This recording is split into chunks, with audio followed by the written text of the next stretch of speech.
یہ اسپیشل نوجوانوں کے لیے. خیر اب تو حضرت جی حالات اس طرح کے، نوجوان کیا اور 40 والے کیا اور 45 والے کیا اور 50 والے کیا، سب خطرے میں ہیں حضرت جی، جس کو اللہ بچا لے. حضرت اس طرح کا دور آیا باہر حضرت جی.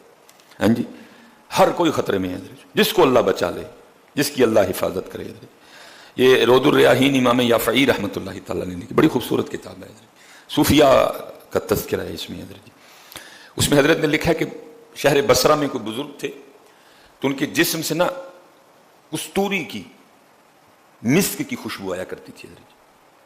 وہ لکھا ہے کہ وہ خوشبو اس قدر زیادہ تیز تھی کہ حضرت اس گلی سے بھی گزر جاتے نا تو لوگ بھی کہا کرتے تھے لگتا ہے مسکی رحمت اللہ تعالیٰ علیہ گزر کے گئے ہیں، کیونکہ جسم سے خوشبو آتی تھی. اس لیے اصل نام لوگوں کو بھول گیا، لوگوں کو یاد رہ گیا مسکی، لوگ ان کو مسکی کہا کرتے تھے کیونکہ آپ کے جسم سے مشک کی، کستوری کی خوشبو آیا کرتی تھی. دیکھا جب حضرت نے مسجد میں داخل ہوتے لوگوں نے کہنا مسکی رحمت اللہ تعالیٰ علیہ آ گئے. اصل نام لوگوں کو بھول گیا، ان کا نام ہی پڑ گیا مسکی، مشک بار، جس سے مشک کی، کستوری کی خوشبو آئی. وہ لکھا ہے کہ ایک دن کسی نے بڑا اصرار کر کے نا حضرت سے پوچھا، حضرت آپ کون سی خوشبو لگاتے ہیں؟ میں تو کوئی خوشبو نہیں لگاتا. تو حضرت یہ جو آپ کے جسم سے کستوری کی خوشبو آتی ہے یہ کیا ہے؟ آپ نے فرمایا میرا واقعہ بڑا عجیب ہے. حضرت سنائے ہمیں بھی. فرمایا میں جب جوان ہوا نا تو میں صرف جوان نہیں ہوا، اللہ نے شرم و حیا کے زیور سے بھی مجھے آراستہ کر رکھا تھا. اللہ نے شرم و حیا کی دولت مجھے وافر مقدار میں، آنکھیں نیچی رکھنی، یہ شرم و حیا ہے نا، آنکھیں نیچی رکھنی، چلتے ہوئے حضرت ایسے نہیں چلنا، نہیں، نگاہیں نیچی رکھ کے چلنا، یہ شرم و حیا کی دولت ہے. تو اب تو دکھ کی بات ہے حضرت جی، کبھی مردوں میں بھی ہوا کرتی، تب تو عورتوں میں بھی کوئی نہیں رہی ہے. اب تو وہ بھی اس طرح چلتی ہیں کہ خود اپنا آپ بچا کے چلنا پڑتا ہے. ویسے تو سفر پہ رہتے ہیں، بڑی کم نوبت آتی ہے کہ کبھی کسی گلی سے گزرنا پڑے. اگر گزرنا پڑے تو بھائی خوف آتا ہے، ہو کیا گیا. اور کبھی یہ دولت مردوں کے پاس بھی ہوا کرتی تھی کہ وہ اپنی نگاہیں نیچی رکھ کے چلا کرتے. مسکی رحمۃ اللہ تعالیٰ کہتے ہیں والد صاحب بھی صالح تھے اور ان کا نیک ہونا مجھ پہ بھی اثر انداز ہوا. ظاہر ہے جی بے نماز کا بچہ بے نماز ہی ہوگا نا، ٹھیک ہے جی، اکثر و بیشتر. اور جو نمازی ہے اکثر و بیشتر اس کا بچہ بھی نمازی ہوگا، کیونکہ اس کو فکر ہوگی کہ بھائی میں اپنے بچے کو بھی نماز کے لیے کہوں. جو خود قرآن پاک کی تلاوت کرنے والا ہے اس کے بچے بھی کریں گے آگے سے، جو خود ذکر و اذکار کرنے والا ہے آگے اس کے بچے بھی کریں گے. انہوں نے کہا والد صاحب صالح تھے، انہوں نے تربیت کی، انہوں نے جو ہے نا میری تعلیم و تربیت کا بڑا خیال رکھا اور اللہ نے پھر مجھے شرم و حیا کی دولت سے نواز رکھا تھا. حضرت مسکی رحمۃ اللہ تعالیٰ فرماتے ہیں میں ایک دکان پہ نا، کپڑے کی دکان پہ کام کرتا تھا. حسب معمول میں دکان پہ کام کر رہا تھا.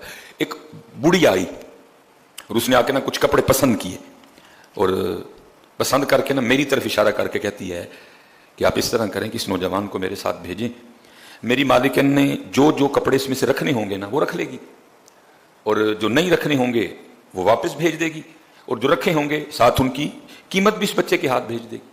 حضرت مسکی رحمۃ اللہ تعالیٰ فرماتے ہیں کہ جی میں نے وہ کپڑے اٹھائے، اس بڑھیا کے ساتھ چلا گیا. ایک بڑے سے گھر میں داخل ہوا ہے، کمرے میں مجھے بٹھا دیا گیا. ایک عورت آئی اور اس نے آ کے سب سے پہلا کام یہ کیا کہ میرے کمرے کو نا چٹکنی کنڈی لگائی. میں گھبرا گیا، پھر وہ میرے پاس آ کے بیٹھ گئی. میں اٹھ کے اس سے تھوڑا دور جا بیٹھا، لیکن اس وقت اس پہ شیطان اور شہوت غالب تھی. اس نے میرے سامنے اپنے ارادہ بد کا اظہار کیا اور مجھے دعوت زنا دی. میں نے اسے کہا کچھ خدا کا خوف کھا، کیا تجھے اس بات سے ڈر نہیں آ رہا کہ اللہ پاک تجھے اور مجھے دیکھ رہے ہیں؟ اللہ پاک تجھے اور مجھے دیکھ رہے ہیں. لیکن اس وقت اس پہ شیطان سوار تھا، شہوت کا غلبہ تھا. نہ خدا، نہ خدا کا رسول، نہ قبر، نہ حشر، نہ سوال، نہ جواب، نہ رب کے حضور پیش ہونا، اسے کچھ اس وقت یاد نہیں تھا. بس وہ یہی ارادہ رکھتی تھی کہ میں اس سے اپنی نیت بد، اپنا ارادہ بد پورا کروں. مسکی رحمۃ اللہ تعالیٰ فرماتے ہیں میں نے اپنے اللہ کو پکارا اور اس وقت میرے دل میں ایک بات ڈالی گئی. میں نے اسے کہا چل اگر تو نہیں باز آتی تو مجھے پیشاب کی حاجت ہے، میں ذرا بیت الخلا ہو. اس نے کہا. حضرت مسکی فرماتے ہیں کہ جب میں بیت الخلا میں گیا نا تو وہاں ظاہر گندگی انسانی غلاظت پڑی ہوئی تھی. اور فرماتے میں نے بڑا حوصلہ کر کے نا وہ غلاظت اٹھائی اور اس کو اپنے چہرے اور اپنے جسم پہ نا مل لیا. ہائے ہائے ہائے، آج اتنا برا حال ہے حضرت، ہم موقع ڈھونڈتے پھرتے ہیں کہ کوئی گناہ کا موقع ملے. لیکن کیسا سونا دور تھا کہ گناہ سے بچنے کے لیے انہوں نے اپنے منہ اور سارے جسم پہ انسانی پخانہ، انسانی غلاظت مل لی. آپ فرماتے جب میں باہر آیا نا تو مجھے اس حال میں دیکھ کے پاگل پاگل کا شور مچا اور وہ کنڈی کھول کے نا بھاگ گئی. میں بھی باہر نکلا، ایک باغ میں پناہ لی، وہاں میں نے اپنا سارا کچھ جو ہے نا اس کو دھویا، اپنے رب کا شکر ادا کیا، یا اللہ تو نے بچا دیا۔ حضرت مسکی فرماتے ہیں جب میں رات کو سویا نا تو خواب میں کیا دیکھتا ہوں کہ کوئی میرے چہرے اور میرے جسم پہ اپنا ہاتھ پھیر رہا ہے، خواب میں میرے چہرے اور میرے جسم پہ اپنا ہاتھ، اور خواب ہی میں مجھے پوچھ رہا ہے کیا تو جانتا ہے کہ میں کون ہوں؟ میں حضرت مسکی فرماتے ہیں کہ وہ خواب ہی میں مجھے پوچھ رہا ہے، ساتھ جو چہرے اور جسم پہ ہاتھ پھیر رہا ہے ساتھ پوچھ بھی رہا ہے کیا تو جانتا ہے میں کون ہوں؟ اور فرماتے ہیں میں نے تو سوال کا جواب نہیں دیا، خود سوال کر کے خود ہی جواب دیتے ہیں۔ وہ کہتے ہیں میں اللہ کا مقرر فرشتہ جبرائیل امین ہوں۔ اور فرماتے ہیں جب میں صبح اٹھا نا تو میرے سارے جسم سے کستوری کی خوشبو آ رہی تھی۔ اور فرماتے ہیں یہ حضرت جبرائیل امین کے دستے مبارک کی برکت ہے۔